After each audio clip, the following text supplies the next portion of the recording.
Hello दोस्तों, तो बढ़ते हैं इस सीरीज के सेकंड एपिसोड की तरफ। एपिसोड के शुरुआत में गुयनजी सिहान के लिए डॉक्टर को लेकर आया था, जो कि उसका अपना ही दोस्त वेनमिन होता है। सिहान का अच्छे से चेकअप करने के बाद वो इसे कहने लगा कि यार तुम किस तरह के हस्बैंड हो, तुम्हारी वाइफ को किस चीज से एलर्जी है, तुम्हें ये तक पता नहीं। इसके लिए तो गुयनजी वाकई ही शर्मिंदा था। उसका शुक्रिया भी अदा किया कि तुमने इसका बहुत अच्छे से चेकअप किया। लेकिन वेनमिन तो फ्री ही होता जा रहा था, कहने लगा कि तुम बिल्कुल भी रोमांटिक नहीं हो, जिस तरह तुम कॉलेज लाइफ में थे आज भी बिल्कुल वैसे की वैसे ही हो। यहाँ गुयनजी ने उसे तो भगा दिया, पर इधर सिहान को देखकर वो दिल ही दिल में सोच रहा था कि शायद मैं कभी भी तुम्हें अच्छे से नहीं जान पाया। नेक्स्ट सीन में मॉम विवी को अपने रूम में लाकर गुस्से में उसे थप्पड़ मार देती है, ये कहते हुए कि सिहान को फंसाने तक तो ठीक था, लेकिन लीमू भाई को इन्वॉल्व करने की क्या जरूरत थी? क्या तुम्हें कोई और रास्ता नजर नहीं आया? इसकी वजह से हमारी उसके साथ कोऑपरेशन खराब हो सकती है। विवी बोली कि आंटी हमारे पास लीमू भाई ही एक अच्छा ऑप्शन था, क्योंकि वो दोनों पहले से ही एक दूसरे को जानते थे। पर आप फिक्र नहीं करें, मैं सब कुछ ठीक कर दूंगी। लेकिन फिर भी आंटी ने गुस्से में उसे यहाँ से भेज दिया। उसके जाते ही यहाँ वो वेटर बाहर आता है, जिसने सिहान को ड्रिंक पिलाई थी। आंटी तो उसे अप्रिशिएट करती है कि तुमने बहुत अच्छे से काम किया, अब ज्यादा टाइम तक गुयनजी के सामने मत आना, क्योंकि वो बहुत चालाक है, कहीं तुम्हें पहचान ही ना ले। इससे तो ऐसा लग रहा था जैसे आंटी का इस वेटर के साथ अफेयर चल रहा हो। खैर उधर सिहान को जब होश आया तो वो काफी ज्यादा खुश होती है कि हमारी सोल्स अपनी बॉडी में वापस आ चुकी।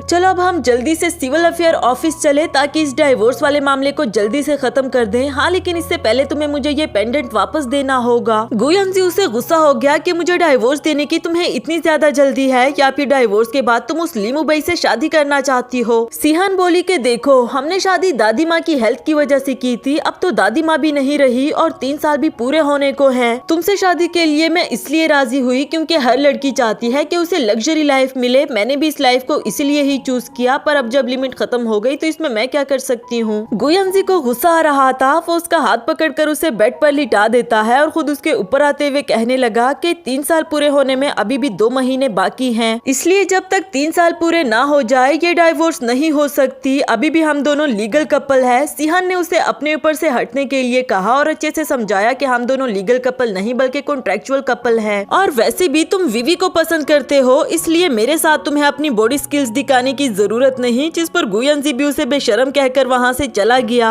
नेक्स्ट सीन में असिस्टेंट शन ने सिहान को कुछ पेपर्स पकड़ा दिए थे और बताया कि बॉस ने आपको अपना सेक्रेटरी बना लिया है, क्योंकि वो कह रहे थे कि आपको बिजनेस के बारे में काफी नॉलेज है। ये सुनकर तो वो काफी ज्यादा गुस्सा हो गई कि मुझे बताए बगैर गुयनजी मेरे लिए इतने बड़े बड़े फैसले ले रहा है। डॉक्यूमेंट्स लेकर वो बाहर तो आ जाती है, लेकिन अभी भी उसका गुस्सा कम नहीं हुआ। नेक्स्ट सीन में असिस्टेंट शन अपने बॉस को टीज कर रहा होता है कि आजकल आप अपनी वाइफ का कुछ ज्यादा ही ख्याल रखने लगे। तो वो बोला कि आजकल तुम भी तो कुछ ज्यादा ही बकने लग गए हो। अब फजूल बातें छोड़ो और मुझे सिहान के पास्ट की सारी इन्वेस्टिगेशन करके दो, क्योंकि मैं जानना चाहता हूँ कि आखिर उसका लीमू भाई के साथ क्या रिलेशनशिप था। दूसरी तरफ लीमू भाई भी यही इन्वेस्टिगेशन करवा रहा था कि आखिर सिहान गुयनजी की वाइफ बनी तो बनी कैसे। उसके असिस्टेंट ने भी जब सिहान की सीवी देखी तो कहने लगा कि क्या यही वो लड़की है जिसे पिछले 5 सालों से आप पागलों की तरह ढूंढ रहे हैं, जिसने आपकी जान बचाई थी? तो फाइनली ये मिल ही गई। पर बॉस, इसकी तो शादी हो चुकी है। लीमू भाई कहने लगा कि क्या हुआ अगर इसकी शादी हो चुकी है, डाइवोर्स भी तो हो सकती है ना। नेक्स्ट सीन में विवी जानबूझकर सिहान को नीचे गिरा देती है और फिर सबके सामने उसकी हेल्पर बनने की कोशिश करने लगी, जबकि सिहान तो जानती थी कि ये सब कुछ उसी ने ही किया, इसलिए झटके से उसे खुद से दूर कर दिया। ये वाला सीन देखकर यहाँ बाकी के सब लोग उसके अगेंस्ट बातें करने लगे कि मिस विवी इसकी हेल्प करना चाह रही है और इसका एटीट्यूड तो देखो। उधर असिस्टेंट शन और वेनमिन मिलकर गुयनजी को सिहान के पास्ट के बारे में बता रहे होते हैं कि वो हमेशा से ही अपनी दादी माँ के साथ पली बढ़ी। सिहान की ग्रैंड माँ की तबीयत हर वक्त खराब रहती थी और वो तुम्हारी दादी माँ की बहुत अच्छी फ्रेंड भी थी, इसलिए ही तो दादी माँ ने तुम्हारी शादी उससे करवाई। लेकिन ये जो 2.5 साल तुमने अब्रॉड में गुजारे, इसमें तुम्हारी मॉम और उसकी चहेती विवी ने मिलकर इसे खूब बुली किया। इवन के पूरे घर का काम भी वो सिहान से ही करवाते थे। वेनमिन, जो कि गुयनजी का अच्छा दोस्त था, कहने लगा कि तुम भी कितने बेवकूफ हो ना, जो इन 2 औरतों के बातों में आ गए और सिहान को अच्छे से समझ ही नहीं पाए।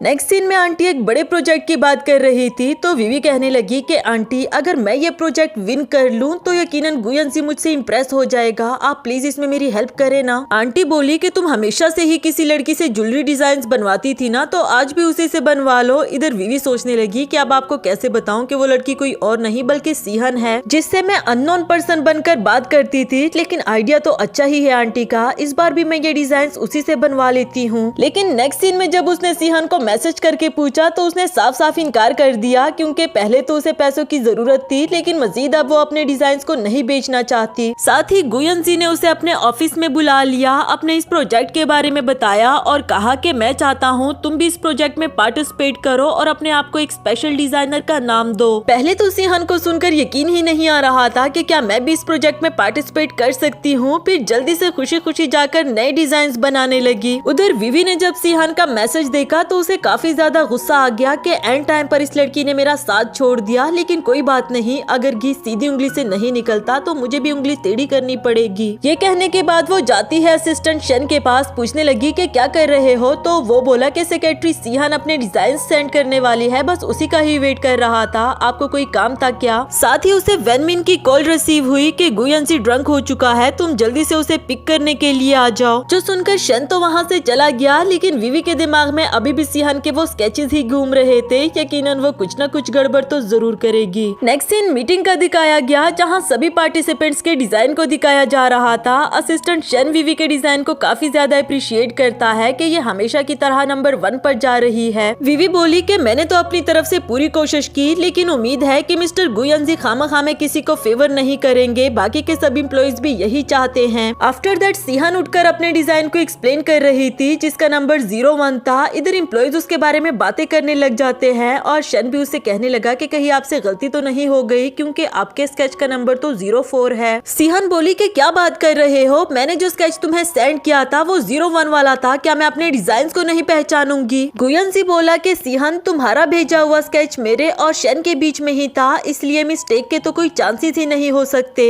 असल में तो उसका डिजाइन विवी ने खुद ही चोरी किया था और शन तो उसे देख तक नहीं पाया। लेकिन सीहन अब काफी ज्यादा इमोशनल हो जाती है, कहने लगी कि अगर इतनी बड़ी कंपनी भी अपने एम्प्लॉइज के साथ धोखा कर सकती है तो मुझे इस तरह के किसी भी प्रोजेक्ट में पार्टिसिपेट नहीं करना। ये कहकर वो वहाँ से चली गई, जबकि इधर गुयनजी सोच रहा था कि सीहन झूठ तो नहीं बोलती, कुछ न कुछ तो ऐसा जरूर हुआ होगा जो हमारी नजरों के सामने नहीं आ पाया। उधर बाहर गुस्से में सीहन का पैर मुड़ जाता है, लेकिन एंड टाइम पर ली मुंबई पहुँच आया जो कि उसे पकड़ लेता है। सीहन बोली कि क्या तुम मेरा पीछा कर रहे थे। वो इसे बिठाते हुए कहने लगा कि नहीं, इस बार मैं सच में ही यहाँ से गुजर रहा था। उसके पैर का मोच भी ठीक कर देता है और बताया कि घर में जाकर इस पर आइस लगा देना। तभी सीहन को शन की कॉल आई कि आप कहाँ पर हो, तो ये बोली कि मैंने आपकी कंपनी छोड़ दी, इसलिए दोबारा मुझे कॉल मत करना। जाते जाते ली मुंबई सीहन का हाथ पकड़कर उसे रोकते हुए कहने लगा कि अगर कभी भी तुम्हें अपना हस्बैंड चेंज करना हुआ तो मैं इतना बुरा ऑप्शन नहीं हूँ। जो सीहन को काफी अजीब लगा। वो कहती है कि मेरे ख्याल से आपको अपने घर जाना चाहिए, मुझे इस तरह का मजाक नहीं पसंद। फिर अपना हाथ छुड़ाकर वहाँ से चली गई। इधर ली मुंबई धीरे से कहने लगा कि मैं मजाक कब कर रहा हूँ। उधर गुयनजी सीहन को देखकर डांटने लगा कि तुम अचानक से कहाँ चली गई थी, कम से कम बताकर तो जाती कि तुम जा कहाँ रही हो। सीहन अभी भी गुस्से में थी, कहने लगी कि मेरे सामने ही मेरे डिजाइन को कोई और अपना कह रहा था और तुम्हें लगता है कि मैं वहाँ पर खड़े होकर उसका मुंह देखती। मेरी जो इस मंथ की सैलरी बनी है वो मेरे अकाउंट में सेंड कर देना, मुझे मजीद यहाँ पर जॉब नहीं करनी। ये कहकर वो चली गई और इधर गुयनजी को गुस्सा आ रहा था कि ये लड़की तो आराम से बात तक नहीं करना चाहती। नेक्स्ट सीन में असिस्टेंट शन गुयनजी के पास आकर कहता है कि बॉस मैंने सारी सिक्योरिटी कैमरास को चेक कर लिया है, पिछले 8 दिन से मेरे ऑफिस में तो कोई भी नहीं गया। इसका मतलब तो यही हुआ कि इन दोनों में से कोई एक तो झूठ बोल रहा है, पर कौन ये पता लगाना जरा मुश्किल है। वैसे बॉस ये तो आपके घर की ही बात है, ये स्केच आपकी वाइफ की है या नहीं ये तो आपको पता होना चाहिए। गुयनजी बोला कि क्या मतलब मैं उस पर नजर रखूं, उसकी जासूसी करूं क्या। शन बोला कि अरे बॉस मैंने ऐसा कब कहा, लेकिन एक बात तो मैं समझ गया कि आप दोनों एक रूम में नहीं सोते। गुयनजी खड़ा होकर कहने लगा कि तुम कुछ ज्यादा ही फ्री नहीं हो रहे, चलो जाकर अपना काम करो। नेक्स्ट सीन में वो पहली बार सीहन के रूम में जाता है सच का पता लगाने के लिए। यहाँ टेबल पर कुछ स्केचेस पड़े हुए थे जिसे एक एक करके वो देखने लगा और तभी उसे रियलाइज हुआ कि मैंने सच में ही उसे खामखा में ब्लेम कर दिया था। इसके बाद वेनमिन इसे देखकर कहता है कि वैसे तो तुझे कभी मैं याद नहीं आता, लेकिन जब तुम किसी मुसीबत में पड़ जाओ तो सबसे पहले तुम्हें मैं याद आ जाता हूँ। वैसे एक बात तो बताओ, तुम्हें इस लड़की पर क्रश हो गया क्या। गुयनजी बोला कि मैं ये तो नहीं जानता, पर मैं इतना जरूर जानता हूँ कि मैं गिल्टी फील कर रहा हूँ। मैंने उसे खामखा में नाराज किया है, अब मनाना भी तो पड़ेगा। इधर वेनमिन बोला कि यार मैं तो तेरे से भी गया गुजरा हूँ, अगर लड़कियों को मनाने के तरीके मुझे आते तो क्या मैं सदियों से कुंवारा होता। दूसरी तरफ से असिस्टेंट शन भी पहुँच आया, जिसे देखकर वेनमिन बोला कि इसे सब कुछ पता होता है, इसी से ही पूछ लो कि तुम्हें क्या करना चाहिए। गुयनजी भी उसी से ही पूछने लगा कि मैं सिहान को कैसे मनाऊं। शन ने बताया कि लड़कियों को लग्जरी चीजें बहुत पसंद होती है, आप उसे एक्सपेंसिव परफ्यूम या फिर बैग गिफ्ट करो, वो खुश हो जाएगी। गुयनजी बोला कि मुझे नहीं लगता उसे इस तरह की चीजें पसंद होगी, इसलिए तुम अच्छे से इन्वेस्टिगेशन करो कि उसे क्या कुछ पसंद हो सकता है। नेक्स्ट सीन में विवी सिहान पर इल्जाम लगा रही थी कि देखो वो नेकलेस मेरी मॉम ने मुझे दिया था, उसके बदले मैं तुम्हें कुछ और दे दूंगी, लेकिन प्लीज वो तुम मुझे वापस कर दो। मॉम भी इसे बुली कर रही थी कि अगर तुमने चोरी किया हुआ नेकलेस इसे वापस नहीं किया तो मैं पुलिस को बुला लूंगी। सिहान बोली कि फिर इंतजार किस चीज का है, प्लीज जल्दी से आप पुलिस को बुला ले। जो सुनकर मॉम ने उसे थप्पड़ मार दिया कि तुम मेरे साथ जबान चला रही हो। तब तक गुयनजी भी पहुंच आया और कहने लगा कि मॉम ये आप क्या कर रही है, सिहान पर हाथ क्यों उठाया। विवी ने जल्दी जल्दी से पूरी बात बताई कि इसने मेरा नेकलेस चोरी किया है। गुयनजी दिल ही दिल में सोचने लगा कि ये अच्छा मौका है इन दोनों को रंगे हाथों पकड़ने का, यकीनन ये इल्जाम भी झूठा ही होगा। गुस्से में कहने लगा कि अगर ऐसी ही बात है तो तुमने अभी तक पुलिस को क्यों नहीं बताया, ऐसे मेरी वाइफ को बुली करने की तुम्हें इजाजत किसने दी। विवी ने गुयनजी का ये लहजा पहली बार देखा। मॉम भी कहने लगी कि ये तुम विवी से किस लहजे में बात कर रहे हो, क्या तुम भूल गए हो कि ये तुम्हारी लाइफ सेवियर है, इसने तुम्हारी जान बचाई थी और तुम्हें इस लड़की को डिफेंड करने की क्या जरूरत है, ये पहले भी चोरी कर चुकी है, यकीनन ये नेकलेस भी इसी ने ही चोरी किया होगा। गुयनजी बोला कि क्या आपने अपनी आंखों से देखा। अब तो वो मॉम की भी बात नहीं सुन रहा, इवन के आगे से जवाब देना स्टार्ट कर दिया है, जो बात मॉम को गुस्सा दिला देती है और गुस्से में उसे थप्पड़ दे मारा। बाद में ऐसा रिएक्ट कर रही थी जैसे मुझसे गलती हो गई। लेकिन गुयनजी बोला कि आपको मेरे सामने नाटक करने की जरूरत नहीं, असल में तो ये आपकी नेचर है। उसकी ये बात तो मॉम को और भी ज्यादा हर्ट कर देती है कि तुम इस लड़की की वजह से मेरे साथ ऐसे बात कर रहे हो। गुयनजी अपने किए पर बिल्कुल भी शर्मिंदा नहीं था, बल्कि वो सिहान का हाथ पकड़कर वहाँ से ले गया। इधर मॉम गुस्से में विवी को थप्पड़ मार देती है और दिल ही दिल में कहने लगी कि गुयनजी मैंने इतने सालों से तुम्हें अपने मकसद के लिए बड़ा जरूर किया, पर इसका मतलब ये नहीं कि मैं तुम्हें इतनी आजादी दे दूं कि तुम मेरे साथ इस तरह से बिहेव करो। उधर सिहान को अभी भी मजाक सूझ रहा था। गुयनजी से पूछने लगी कि आज पहली बार तुमने अपनी मॉम के सामने मुंह कैसे खोला। वो कहने लगा कि अभी भी तुम्हें मजाक सूझ रहा है। बजाय कि खुद को डिफेंड करती वहाँ पर खामखा खड़ी एटीट्यूड दिखा रही थी। सिहान बोली कि क्या मेरी डिफेंड करने से उनको मेरी बात समझ में आ जाती। यहाँ गुयनजी ने उसे एक बॉक्स पकड़ाया और ओपन करने के लिए कहा, जिसमें कि सिहान की दादी माँ का ब्रेसलेट था जो उन्होंने सालों पहले ही बेच दिया था। इस ब्रेसलेट को अपने सामने देखकर वो काफी ज्यादा खुश हो गई। गुयनजी बोला कि मुझे शन ने बताया था कि तुम हमेशा से ही इस ब्रेसलेट को वापस खरीदना चाहती थी। खैर तुम अपना सीट बेल्ट अच्छे से बांध लो, मैं तुम्हें कहीं लेकर जाना चाहता हूँ। इसके बाद वो उसे एक जगह पर लेकर आया जो कि काफी रोमांटिक लग रही थी। यहाँ की डेकोरेशन देखकर सिहान बोली कि कहीं तुम मुझे प्रपोज करने का तो नहीं सोच रहे। वो कहता है कि प्रपोज नहीं, ऐसा तो कुछ भी नहीं, शायद शन ने कुछ गलत समझ लिया हो, असल में ये डेकोरेशन उसने कराई है, मैं तो बस तुम्हें एक नई वेडिंग रिंग देना चाहता था क्योंकि वो पिछले वाली कुछ ज्यादा अच्छी नहीं थी। सिहान बोली कि इसकी क्या जरूरत, वैसे भी हम दोनों की 2 महीने में डाइवोर्स होने वाली है, तुम अचानक से इस तरह बिहेव क्यों करने लगे हो। जबकि गुयनजी तो डाइवोर्स के बारे में बात तक नहीं करना चाहता। दूसरी तरफ लीमू भाई भी खड़ा देख रहा था, उसे बिल्कुल भी अच्छा नहीं लगा क्योंकि वो तो चाहता था कि जल्द से जल्द इन दोनों का डाइवोर्स हो जाए। इसी के साथ हमारा ये वाला एपिसोड भी खत्म हुआ।